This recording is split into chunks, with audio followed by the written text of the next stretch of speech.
하나님께서 오늘 우리에게 주시는 말씀은 신약성경 고린도전서 13장 4절 말씀입니다. 제가 가진 성경으로는 신약성경 279페이지에 있습니다. 고린도전서 13장 4절 말씀. 하나님께서 오늘 이 주일 우리에게 주시는 귀한 생명의 말씀, 우리 다 같이 한 목소리로 같이 합독하시겠습니다. 사랑은 오래 참고 사랑은 온유하며 투기하는 자가 되지 아니하며 사랑은 자랑하지 아니하며 교만하지 아니하며. 아멘.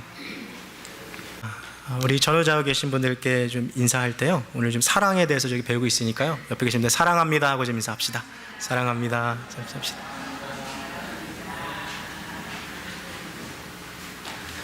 늘 느끼지만 이렇게 부부끼리 앉으신 분들은 이거 하면 꼭 안 하시는 것 같아요. 한 번만 더 합시다. 사랑합니다 하고 인사합시다. 사랑합니다. 사랑합니다. 네.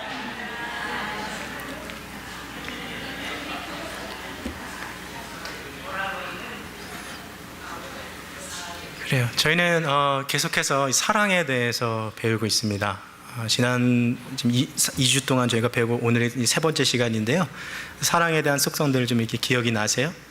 가장 먼저 우리가 배웠던 속성 뭐였죠? 사랑은 오래 참고, 상대편의 허물과 실수와 또 잘못에 대해서 또 오래 참아주는 것이 사랑이라는 것을 저희가 배웠어요. 지난주에는 저희가 뭘 배웠죠? 사랑은 온유하며 상대방에게 친절하게 대하며 그의 필요, 영적인 필요와 그의 실질적인 물질적인 필요를 채워주는 그 행함까지 나아가는 것이 사랑의 속성이라고 했습니다. 자, 지난주까지 살펴본 내용들을 보면요, 사랑은 무엇이다, 사랑은 무엇이다, 이렇게 긍정문으로 문장이 되었다면 오늘부터 시작되어지는 사랑의 속성은 좀 부정형으로서 사랑이 무엇인지를 보여줍니다. 사랑은 이러이러한 것은 사랑이 아니다 라는 식으로 이야기해주고 있는 것이죠. 오늘 그 첫 번째 내용으로 사랑은 투기하는 자가 되지 아니하며 라는 이 내용으로 오늘 본문이 이어지고 있습니다. 여기서 이 투기하다라는 이 말은 헬라어 본문에 젤로라는 단어가 쓰였는데요, 이 단어는 영어 단어의 jealous, 이 질투하다라는 말의 어원이 됐습니다. 즉 투기하다라는 이 단어는 시기하다, 오늘날 우리가 말하면 시샘하다, 이런 뜻을 가지고 있는 것이죠. 근데 이 원어를 조금만 더 깊게 살펴 들어가면 그 마음이 마치 우리가 왜 집에서 가정에서 라면을 끓이기 위해서 냄비다가 물을 넣고 가스레인지를 키면 조금 있으면 물이 이렇게 보글보글 끓어오르잖아요. 마치 사람의 마음이 지금 물이 보글보글 끓어오듯이 그 마음이 끓어오는 상태를 바로 투기하다라고 이야기하고 있는 거죠. 근데 지금 왜 이 마음이 이렇게 보글보글 끓어오르냐면요, 내가 가지지 못한 것을 다른 사람이 소유하고 있기 때문에, 내가 이루지 못한 어떤 일을 다른 사람이 이루어낸 것에 대해서 상대방에 대한 그 미움을 갖고 있는 것이 바로 투기하는 마음이죠. 어느 회사에 같은 시기에 입사한 두 동기생이 있습니다. 두 사람은 사회의 초년생으로서 정말 힘들고 어려운 시간들을 같이 보내면서 그 시간들을 잘 이겨냈어요. 그러다 보니 정말 둘도 없는 이 단짝이 된 것이죠. 시간이 어느 정도 흐른 후에요, 회사에서 이제 승진을 발표할 계획을 앞두고 있는데 누가 봐도 이 둘 중에 딱 한 사람밖에 안 되는 그 자리가 남아 있는 거죠. 두 사람 사이에 묘한 긴장감이 흐르기 시작합니다. 그리고 결국 둘 중 한 사람만 승진하게 되죠. 그 승진한 친구는 뭐 과장, 또 훗날에 차장, 부장의 자리까지 올라갔는데 승진하지 못한 나머지 한 사람은 이 만년 과장의 자리에 남아 있는 거예요. 아무리 나랑 친했던 내 입사 동기고 내 친구지만 잘 나가는 그 사람을 보면서 마음속에 느끼는 이 상대적인 이 박탈감과 상실감을 느끼게 되는 거죠. 또한 이 마음에 질투심과 시기심이 일어납니다. 야, 내가 저 자리에 있었어야 되는데, 저 친구만 없었어도 내가 저기 있었을 텐데, 사실 저 친구가 아니라 내가 저 자리에 있었을 텐데, 야, 내가 만년 과장으로 있는 거 다 저 친구 때문이다. 저 녀석 때문이야. 저 녀석만 없었어도 내 인생은 이렇게 불행하지 않았어. 사람의 마음에 있는 시기심은요, 아무리 친밀한 관계를 갖고 있는 두 사람의 관계일지라도 그 관계를 파괴시킬 만큼 엄청난 파괴력을 갖고 있습니다. 지혜의 왕이라 일컬어져 있는 솔로몬은 이 시기심에 대해서 다음과 같이 말했습니다. 시샘하는 마음은 지옥과 같이 잔혹하며 아무도 끌 수 없는 거센 불꽃과 같다.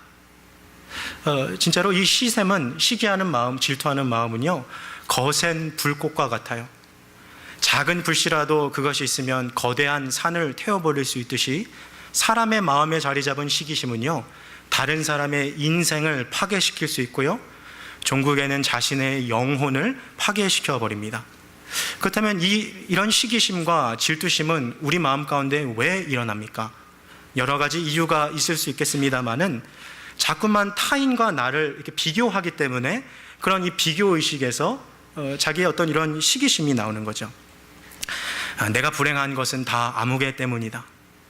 그런데 흥미롭게도요, 이러한 심리를 조금만 더 깊게 파고 들어가 보면요, 나와 상관없는 사람에게서 우리는 시기심을 느끼지 않아요. 예를 들자면 저 뉴욕에 살고 있는 미스터 스미스라는 사람이요, 하루에 한 달에 100만 불을 번다고 해서요, 우리가 그에게 시기심 느끼는 거 아니에요. 빌 게이츠가 잘 산다고 해서 거기에 시기심 느끼는 사람이 있습니까? 그런데 우리는 그렇게 멀리 있는 사람에게 시기심을 느끼는 것이 아니라요, 나와 가까이에 있는 사람에게 질투할 때가 많아요. 그래서 한국 속담에도 그런 말이 있죠. 누가 땅을 사면 배가 아픕니까? 다른 사람이 아니라 나와 가까이 관계하고 있는 그 사람이 땅을 사면 내가 배가 아프고 마음에 질투심 생기는 거예요. 다른 사람이 다니는 회사에서 승진하는 거, 그거 나랑 아무런 상관없어요. 그런데 지금 나와 같은 회사 다니는 그 사람이 승진하고 그 사람이 잘 되면 그게 나한테 큰 문제가 되는 거예요. 이게요, 이 직장에서만 그런 게 아니라요, 피를 나눈 형제 자매 사이에서도 이런 마음이 있어요.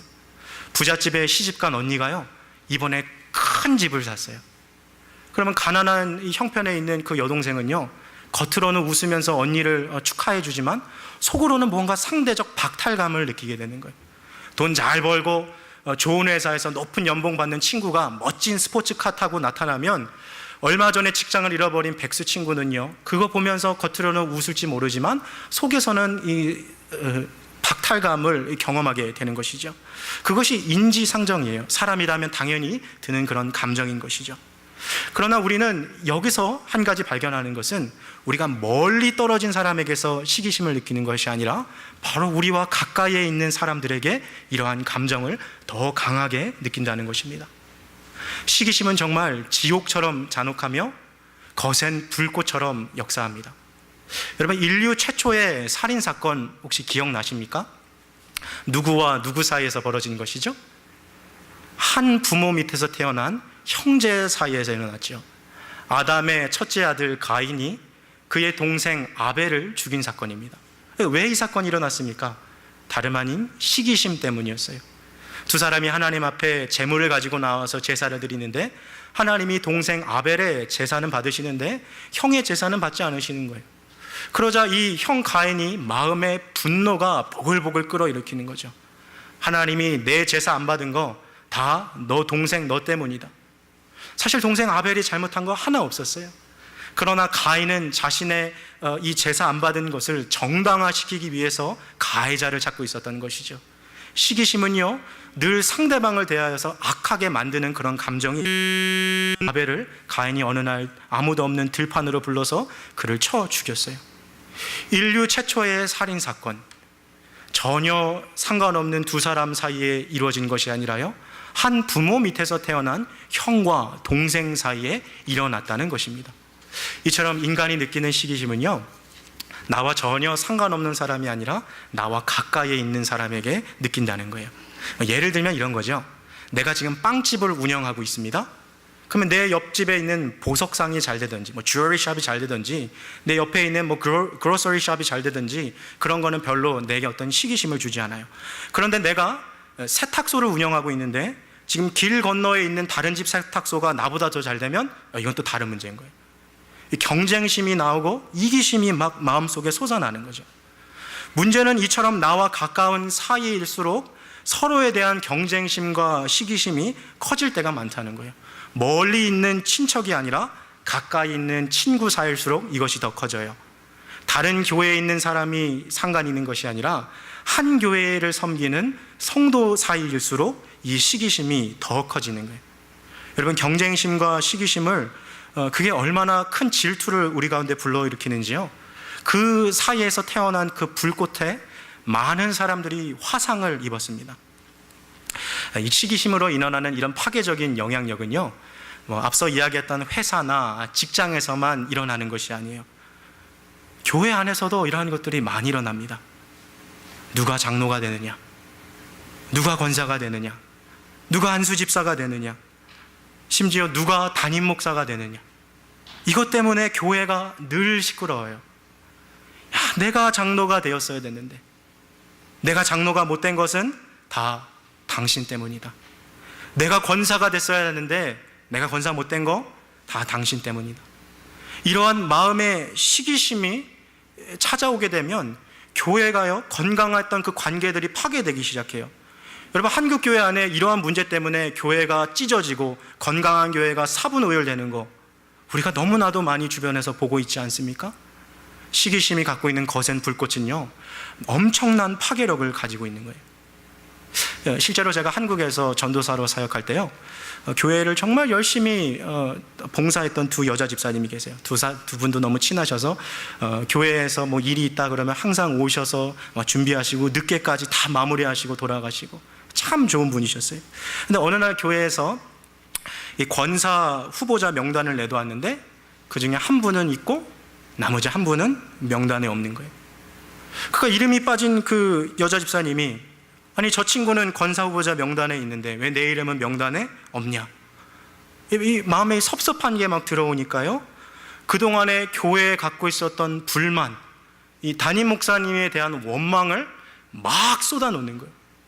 그리고 교회를 떠나버렸어요. 여러분, 우리 중에 아무도 그 집사님이 그렇게 할 거라고 상상조차 하지 못했습니다. 너무 일에 대해서, 교회에 대해서 헌신적이고 성품도 너무 좋으신 분인가 그렇게 할 줄 몰랐어요. 그러나 사람 마음에 이 섭섭한 게 들어오면요, 정말 사람 마음이 손바닥 뒤집듯이 한순간에 싹 바뀌어버리더라고요. 그런데 그렇게 연약한 것이 여러분 우리 모두의 마음이에요. 사람의 마음은 마치 이 유리 그릇과 같아서요, 한번 잘못 놓쳐버리면 쨍그랑 깨질 만큼 연약한 것이 우리 마음이라는 거예요. 돌아서 생각해 보니까요, 만약에 그 두 여자 집사님 둘 다 이름이 올라가지 않았다면 그렇게까지는 섭섭해하진 않았을 것 같아요. 그런데 두 사람 중 한 사람은 되고 자기는 안 되니까 그게 그렇게 마음에 섭섭한 게 찾아오는 거죠. 여러분, 이 한국 교회에서요, 장로, 권사, 안수집사 이 피택 때마다 문제가 벌어지는 것이 바로 이 섭섭한 마음 때문에 그래요. 그런데 이 섭섭한 마음을요, 조금만 더 깊게 파고 들어가 보면 이런 마음이 있어요. 아, 그 아무개 집사가 아니고 내가 되었어야 하는데, 내가 되었어야 하는데. 이런 시기심과 질투심이 그 마음 가운데 자리 잡고 있다는 거예요.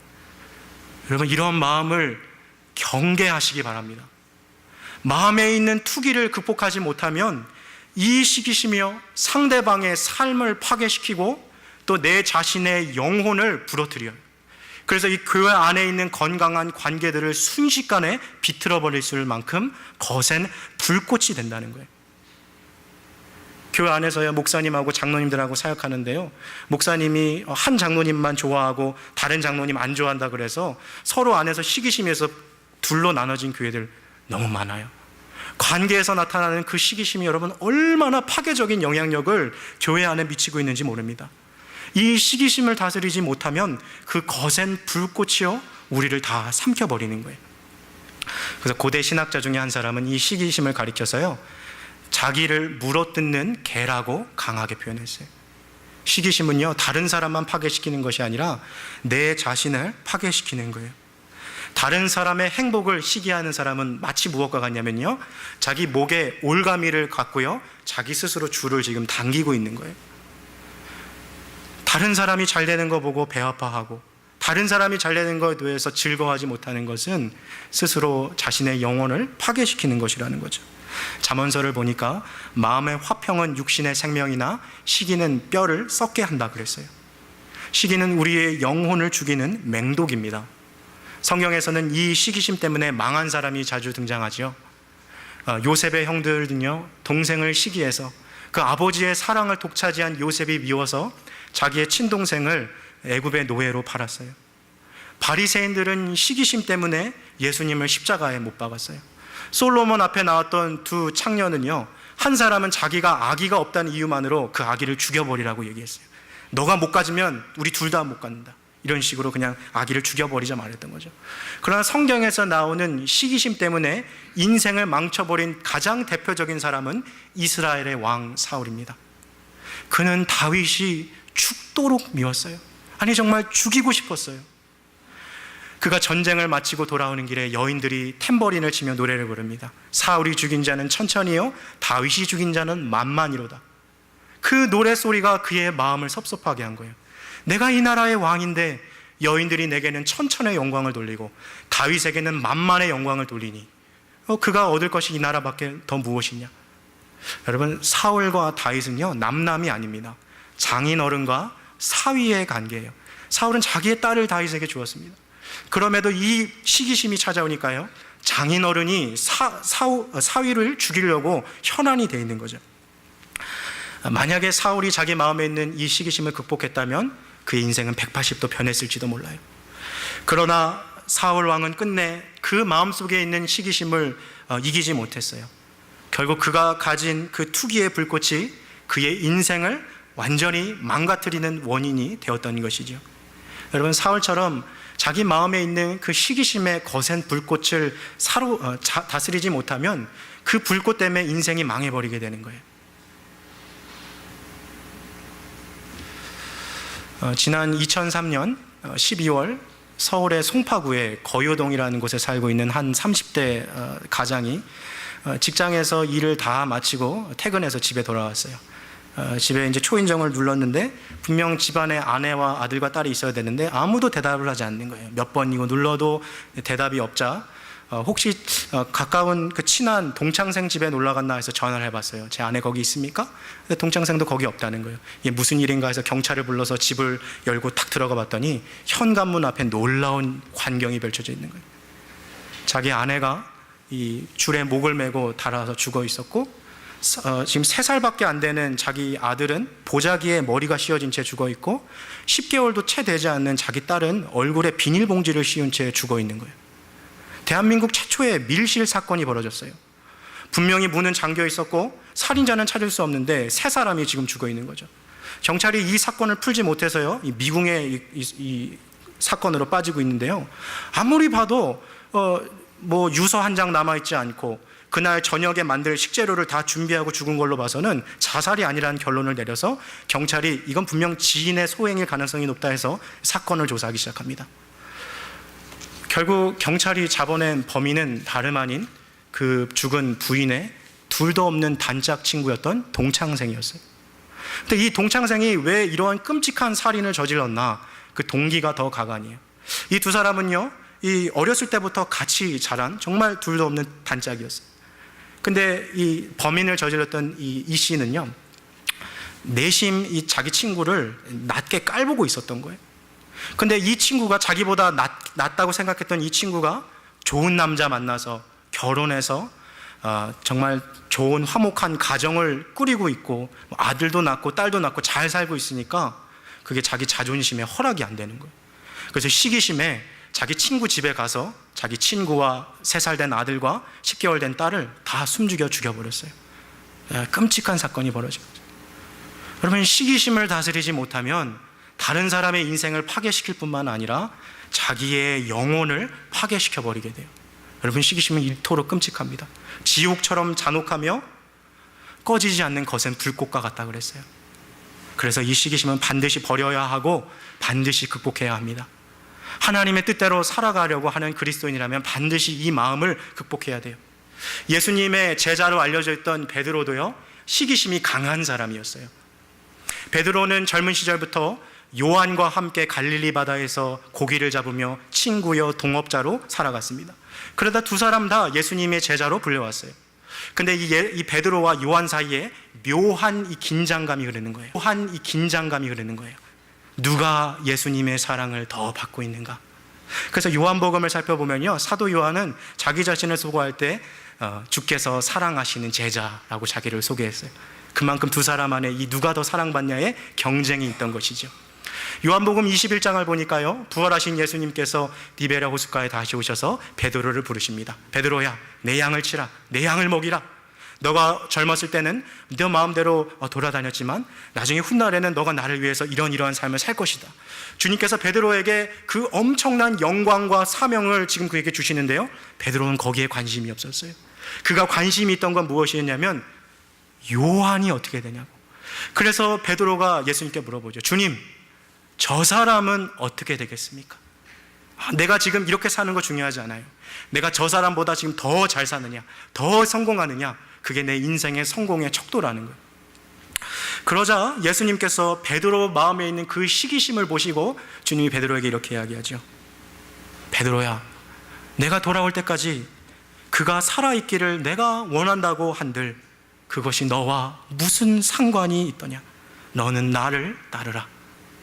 지금 예수님 뭐라고 말씀하고 계신 거예요? 베드로야, 요한이 너보다 더 큰 집에서 살고, 요한이 너보다 더 비싼 차 사고, 요한이 너보다 더 많은 연봉 받고, 너보다 인생에서 더 큰 성공을 했다고 하자.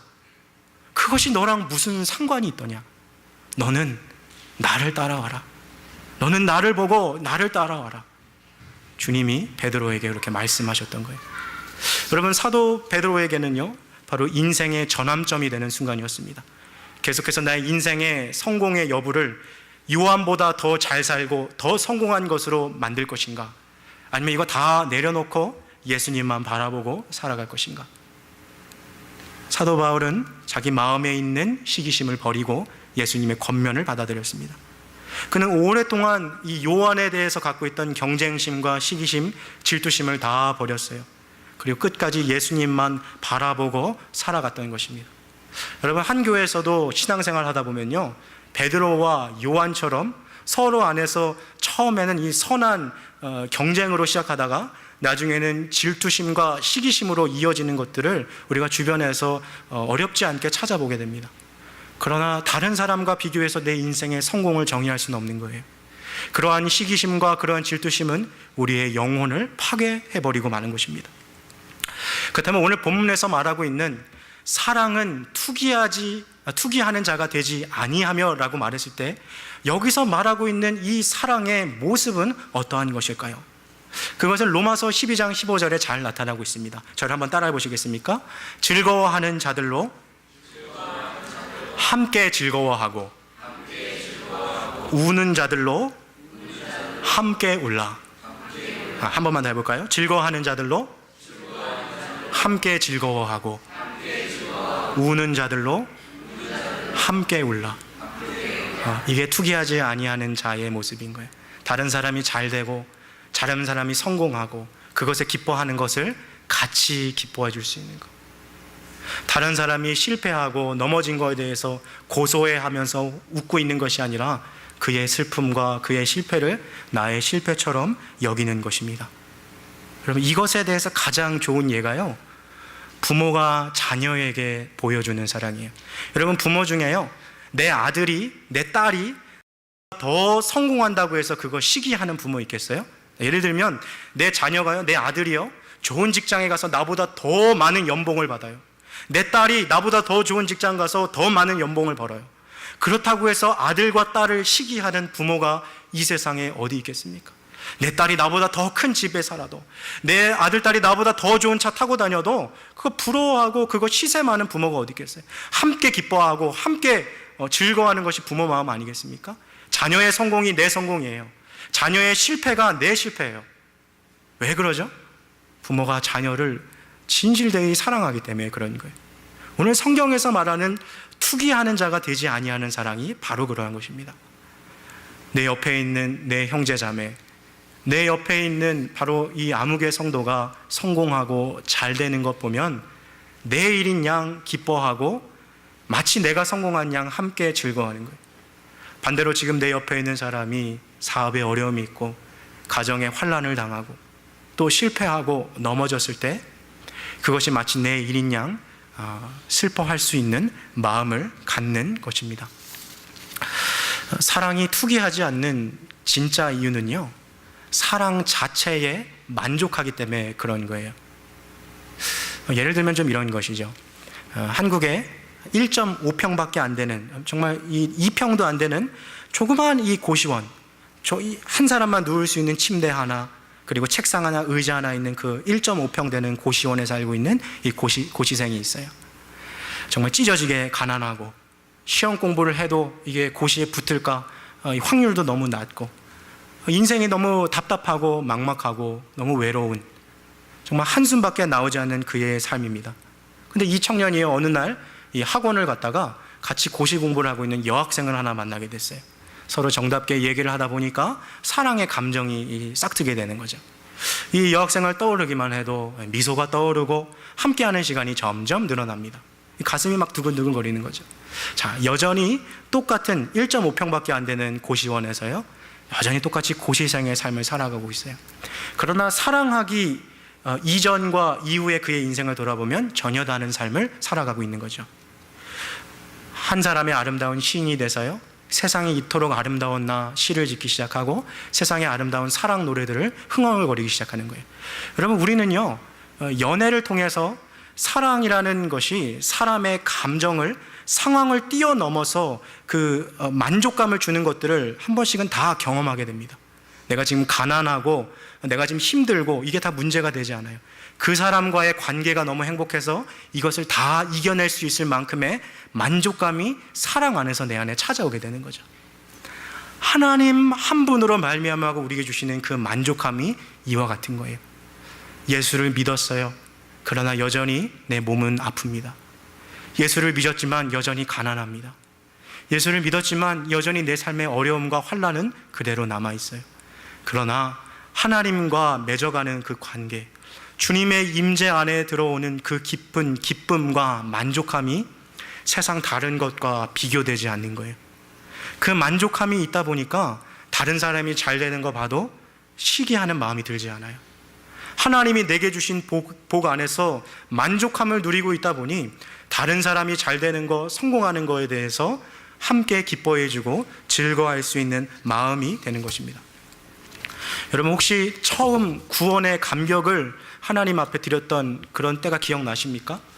하나님이 이 세상에 많은 사람들이 있는데 유독 나만 사랑하시는 것 같은 그런 마음, 하나님이 이 세상 그 수십억의 인구 중에 나를 특별히 사랑하시는 것 같은 그런 감정이 우리 안에 이렇게 들 때가 있다는 것이죠. 그럼 그 마음 하나면 다른 사람들 부럽지 않아요.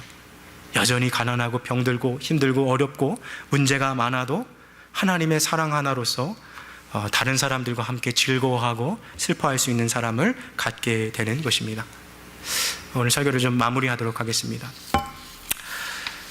혹시 우리 마음 가운데 우리 주변에 있는 사람들, 내 가까운 형제, 내 자매, 혹은 내 친구, 혹은 함께 한 교회에서 신앙생활하고 있는 우리 성도님들 가운데 그 사람과 나를 비교하면서 상대적인 어떠한 박탈감을 느끼며 비교의식, 패배의식, 또 성취하지 못한 어떤 좌절의식 가운데 우리 스스로를 빠뜨리고 있지는 않습니까?